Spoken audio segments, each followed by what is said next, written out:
Hello everyone, welcome to our YouTube channel Drishti science. तो last class में हमने light chapter start किया था।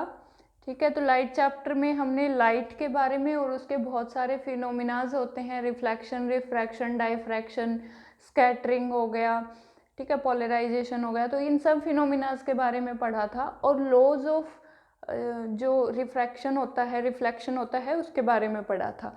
तो यहाँ पर हम क्या करेंगे, सेकंड पार्ट में हम कितने टाइप के मिरर होते हैं, क्योंकि रिफ्लेक्शन जो फिनोमिना होता है वो मिरर से होता है। ठीक है, तो कितने टाइप के मिरर होते हैं और वो रिफ्लेक्शन को कैसे शो करते हैं, किस टाइप की इमेज हमें उससे मिलती है, तो वो हम पढ़ेंगे। ठीक है, तो सबसे पहले अगर मिरर देखा जाए तो प्लेन मिरर होता है। प्लेन मिरर के अंदर क्या होता है, the mirror whose reflecting part is plane. Plane mirror वो मिरर होते हैं जिसका जो रिफ्लेक्टिंग पार्ट है, जहाँ से वो रिफ्लेक्ट करता है, वो क्या हो, प्लेन हो, तो उसको हम प्लेन मिरर बोलते हैं। जैसे कि नॉर्मली ये बना रखा है मैंने छोटा सा, इसके अंदर क्या है कि अगर इसकी बैक साइड में पॉलिश कर रखी है तो इसका फ्रंट साइड क्या करता है, रिफ्लेक्ट करता है, और ये बिल्कुल ही प्लेन है। जो हम रेगुलर फेस देखने के लिए जो मिरर का यूज़ करते हैं वो क्या होते हैं, प्लेन मिरर होते हैं। ठीक है, अब हम ये देखेंगे कि प्लेन मिरर के अंदर जो इमेजेस बनती हैं उन इमेजेस का नेचर कैसा होता है। सबसे पहले देखो क्या है, पोजीशन ऑफ इमेज। कैसी इमेज मिलेगी, equal to the size of object. जो प्लेन मिरर से हमें इमेज मिलती है उसका साइज क्या होता है, equal to the size of object. Object के साइज के बराबर होगा। ठीक है, distance equal to the distance from the object in the front. हम क्या करते हैं, प्लेन मिरर के आगे ऑब्जेक्ट को रखते हैं, तो ऑब्जेक्ट जो है वो हमें मिरर के अंदर उतना ही बैक साइड में दिखेगा जितना वो हमने फ्रंट में रख रखा है। मतलब उसकी डिस्टेंस क्या होगी, उतनी ही बैक साइड में होगी मिरर के जितनी हमने उसको फ्रंट में रख रखा है। और इमेज का नेचर कैसा होगा, इमेजनरी होगा, और वो क्या होगी, लैटरल इनवर्स इमेज होगी। ठीक है, उसके अलावा क्या है, when the object move towards the mirror with speed v, then image appear to move with speed 2v। हम क्या करते हैं कि जैसे कि हमने प्लेन मिरर ले रखा है, तो ऑब्जेक्ट क्या करता है, अगर उस प्लेन मिरर की साइड मूव करता है तो उस मिरर के अंदर जो इमेज मूव करेगी वो क्या करेगी, उससे डबल वेलोसिटी से मूव करेगी। मान लो v वेलोसिटी से ऑब्जेक्ट अगर मूव कर रहा है मिरर की साइड, तो मिरर के अंदर जो इमेज बनी हुई है वो क्या करेगी, 2v वेलोसिटी से मूव करेगी। ठीक है, मान लो कि जैसे 4 मीटर पर सेकंड की स्पीड से कोई ऑब्जेक्ट मूव कर रहा है, तो उसकी जो इमेज होगी वो क्या होगी, 8 मीटर पर सेकंड की वेलोसिटी से मूव करती हुई दिखेगी। उसके बाद क्या है, to see the complete size of the object, size of the mirror should be half size of the object. अगर हमें क्या करनी है, किसी भी ऑब्जेक्ट की कंप्लीट इमेज देखनी है, तो मिनिमम साइज, कितना मिनिमम साइज होना चाहिए प्लेन मिरर का, तो उसका साइज जो है वो क्या होना चाहिए, ऑब्जेक्ट के साइज के एटलीस्ट हाफ होना चाहिए। कम से कम उसके हाफ साइज का मिरर अगर हम लेंगे तो उसके फुल की इमेज बनेगी, और अगर हाफ से हम छोटे साइज का मिरर ले लेते हैं तो उस ऑब्जेक्ट की कंप्लीट इमेज हमें नहीं मिल पाएगी। उसके बाद क्या है कि if two simple mirror have inclined theta angle, then the number of images will be formed 360 by theta -1।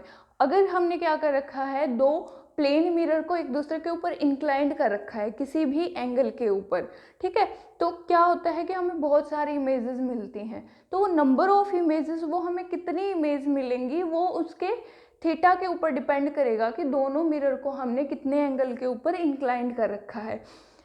तो वो जो फॉर्मूला है वो होगा 360 बाई थीटा -1। अब थीटा की वैल्यू पे डिपेंड करता है कि कितनी नंबर ऑफ इमेज मिलेंगी। मान लो कि हमें 60 डिग्री एंगल के ऊपर दोनों हमने मिरर को क्या कर रखा है, इंक्लाइन कर रखा है, तो जो इमेज हमें मिलेगी वो क्या मिलेगी, 360 बाई 60 -1। 360 बाई 60 करेंगे तो 6 आएगा, और -1 करेंगे तो क्या आ जाएगा, 5 आ जाएगा। मतलब अगर हम दो प्लेन मिरर को 60 डिग्री के ऊपर एक दूसरे के ऊपर इंक्लाइंड करते हैं, तो जो नंबर ऑफ इमेजेस मिलेंगी वो हमें कितनी मिलेंगी, 5 मिलेंगी। उसके बाद देखो क्या है कि if the incident ray rotate by theta angle, then the reflected ray rotate by 2 theta angle. मतलब अगर हम इंसिडेंट रे को थीटा एंगल से क्या करें, रोटेट करें, तो जो रिफ्लेक्टेड रे होगी वो क्या होगी, 2 थीटा एंगल से रिफ्लेक्ट हो जाएगी। ठीक है, रोटेट हो जाएगी वहाँ पे। तो क्या होता है देखो, इंसिडेंट रे, लास्ट क्लास में हमने पढ़ा था कि इंसिडेंट रे वो रे होती है जो कि मिरर के ऊपर इंसिडेंट करती है, और रिफ्लेक्ट होने के बाद जो रे रिफ्लेक्टेड रे कहलाएगी। ठीक है, तो अगर हम इंसिडेंट रे को थीटा एंगल से रोटेट कर दें तो जो रिफ्लेक्टेड रे होगी वो क्या हो जाएगी, 2 थीटा एंगल से रोटेट होती हुई दिखेगी। आगे देखो, ये तो था प्लेन मिरर, उसके बाद होता है स्फेरिकल मिरर। स्फेरिकल मिरर जैसे कि नाम से ही दिख रहा है, स्फीयर का कोई भी अगर हम एक पार्ट ले लें तो वो पार्ट क्या करता है कि उसके अंदर साइड पॉलिश करें या बाहर की साइड पॉलिश करें, तो वो उसके ऊपर डिपेंड करेगा कि वो कॉन्वेक्स मिरर है या कॉनकेव मिरर है, हमने उसके अंदर कहाँ पे पॉलिश किया है। अगर हमने उस स्फेरिकल मिरर के पार्ट के अंदर की साइड पॉलिश कर रखा है और उसका बाहर वाला जो पोर्शन है वो अगर रिफ्लेक्टिंग है तो उस मिरर को हम क्या बोलेंगे, कॉन्वेक्स मिरर बोलेंगे। और अगर हमने स्फेरिकल पार्ट के बाहर वाली साइड पॉलिश कर रखी है और अंदर वाला साइड अगर रिफ्लेक्टिंग है तो वो क्या हो जाएगा, कॉनकेव मिरर हो जाएगा। तो कॉन्वेक्स मिरर क्या होगा, it is the part of sphere where the reflecting surface bulges out towards the light surface. अब हम क्या करते हैं कि जहाँ से हम लाइट गिराते हैं, अगर रिफ्लेक्टिंग पार्ट लाइट की साइड बल्जेस आउट हो, मतलब अंदर की साइड हमने क्या किया है, जैसे कि ये पूरा स्फीयर था, हमने इसका छोटा सा पार्ट ले लिया, इस छोटे से पार्ट में हमने क्या कर दिया, अंदर पेंट कर दिया, और बाहर वाला जो पार्ट है इसका वो क्या कर रहा है, रिफ्लेक्ट कर रहा है। तो जो रिफ्लेक्टिंग पार्ट है वो अगर बल्जेस आउट है, वहाँ से रिफ्लेक्शन हो रहा है, तो उस टाइप के मिरर को हम क्या बोलेंगे, कॉन्वेक्स मिरर बोलेंगे। ठीक है, अब आता है इसका यूज़, कहाँ पे यूज़ किया जाता है। जैसे कि जितने भी व्हीकल्स हैं उनके अंदर साइड मिरर लगा होता है, तो उन हर एक साइड मिरर के अंदर क्या होता है, कॉन्वेक्स मिरर होता है। क्योंकि कॉन्वेक्स मिरर क्या होता है, रियर व्यू दिखाता है, हमें बहुत सारा व्यू उस छोटे से मिरर में दिख जाता है। तो जितने भी व्हीकल्स होते हैं उनके साइड मिरर में कॉन्वेक्स मिरर का यूज़ किया जाता है। और जो रिफ्लेक्टिंग मिरर होते हैं, रोड्स के ऊपर दोनों साइड रिफ्लेक्टिंग मिरर लगाए जाते हैं, वो भी कॉन्वेक्स मिरर ही होते हैं। उसके बाद देखो, सेकंड पार्ट होता है कॉनकेव मिरर। कॉनकेव मिरर क्या होगा, वैसे ही हम क्या ले लेते हैं, स्फीयर ले लें और उसका एक छोटा सा पार्ट ले लें हम कट करके, ठीक है, और उस पार्ट की बाहर वाली साइड के ऊपर हम पॉलिश कर दें, तो अंदर वाला पार्ट क्या करेगा, रिफ्लेक्ट करेगा। तो अंदर वाला पार्ट रिफ्लेक्ट करेगा तो वो कौन से टाइप का, कॉनकेव टाइप का मिरर बन जाएगा। तो it is the part of sphere where the reflecting surface is on the inner side of the curved shaped. जैसे कि कर्व्ड सरफेस का हमने पार्ट लिया तो बाहर की साइड हमने पॉलिश कर दिया, तो अंदर वाला पार्ट क्या कर रहा है, रिफ्लेक्ट कर रहा है। तो इस टाइप से कि जो मिरर बनेगा ये क्या बनेगा, कॉनकेव मिरर बनेगा। अब देखो इनके अंदर हम क्या करेंगे, इनकी इमेजेस कैसे बनती हैं और वो जो इमेजेस बन रही हैं उनका नेचर कैसा है। तो उसके लिए हमें क्या करना पड़ेगा, बहुत सारी टर्म्स की स्टडी करनी पड़ेगी। इसके अंदर बहुत सारी टर्म्स होती हैं, ठीक है। जैसे कि हमारे पास एक स्फीयर है, कंप्लीट स्फीयर है, ठीक है। तो स्फीयर का जो सेंटर होगा उसको हम क्या नाम देंगे, सी से रिप्रेजेंट करेंगे और उसको हम सेंटर ऑफ कर्वेचर बोलेंगे, ठीक है। मतलब पूरे कर्वेचर का जो सेंटर है उसको क्या बोलेंगे, सेंटर ऑफ कर्वेचर बोलेंगे। जो स्मॉल पार्ट हमने लिया है, कट आउट किया है मिरर बनाने के लिए, तो उसके जो बीच का पॉइंट होगा उसको हम क्या बोलेंगे, पोल बोलेंगे, ठीक है। अब आपको पता है कि सेंटर से लेके और उसके बाहर सर्कमफेरेंस तक की जो डिस्टेंस होती है वो क्या होती है, रेडियस ऑफ स्फीयर होती है। तो रेडियस ऑफ स्फीयर को हम कैपिटल आर से डिनोट करते हैं और यहाँ पे ये रेडियाई ऑफ कर्वेचर हो जाएगी, ठीक है, आर से इसको डिनोट करेंगे। फिर होती है फोकल लेंथ।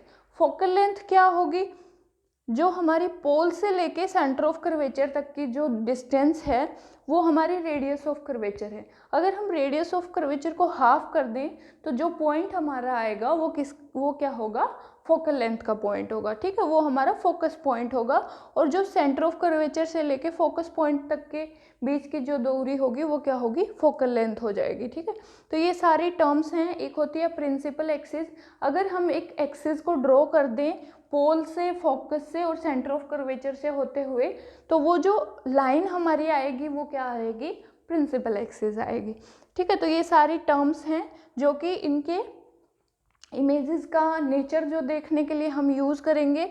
उसके बाद देखो क्या है, फोकल लेंथ के लिए अगर हमें रेडियस ऑफ कर्वेचर दे रखी है और फोकल लेंथ हमें निकालनी है, तो फोकल लेंथ किसके बराबर हो जाएगी, रेडियस ऑफ कर्वेचर अपॉन 2 के बराबर।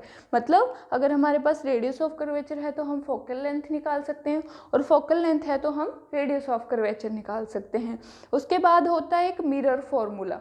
मिरर फॉर्मूला क्या कहता है, देखो अगर हमारे पास फोकल लेंथ है, अगर हमने क्या कर रखा है, कॉनकेव या कॉन्वेक्स मिरर में से कोई भी मिरर यूज़ कर रखा है, ठीक है, जैसे कि मान लो ये हमने मिरर यूज़ किया है और यहाँ पे हमने क्या रखा है, ऑब्जेक्ट रखा है, और ये यहाँ पे इसके ऊपर इंसिडेंट होके क्या हो जाता है, यहाँ से फोकस से पास होके मान लो यहाँ पे इसकी इमेज बन जाती है।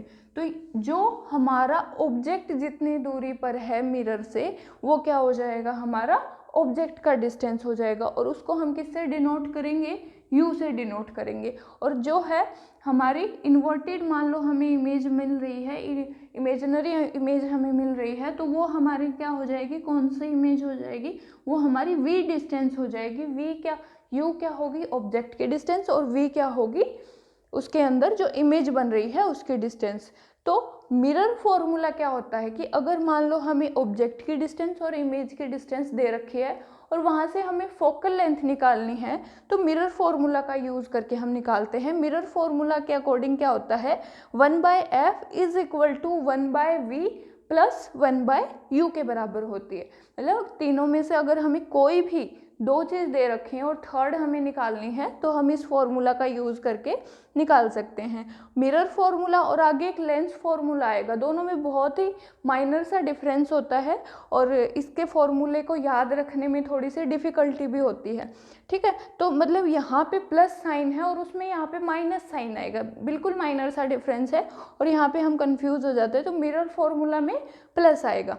फिर होता है मैग्नीफिकेशन। मैग्नीफिकेशन ये होता है कि जो हमारे पास मिरर है वो इमेज को कितना मैग्नीफाई करके हमें दिखा रहा है, उसको उसका मैग्नीफिकेशन बोलते हैं।